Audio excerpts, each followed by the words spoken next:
Her ser vi en lille græshoppe, der er vildt forelsket i Lars sko. Sutter sine små poter efter, den har ligget og hoppet rundt. Og han er rigtig sur, nu vil han altså have sin sko. Væk med dig. Så kom med. Så.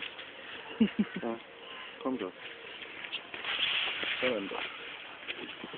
Ah, den prøver alligevel at kravle op her. Nå, lykkes det. Ja. Prøv lige at se en fed græshoppe her. Vi kan ikke rigtig slippe af med den, du. Den er lige siddet oven på hans sko og suttet sine små tær. Prøver lige at tage en lille bitte video af den, den er meget fed. Jeg har aldrig set en, der var så stor. Nej, det har jeg heller ikke.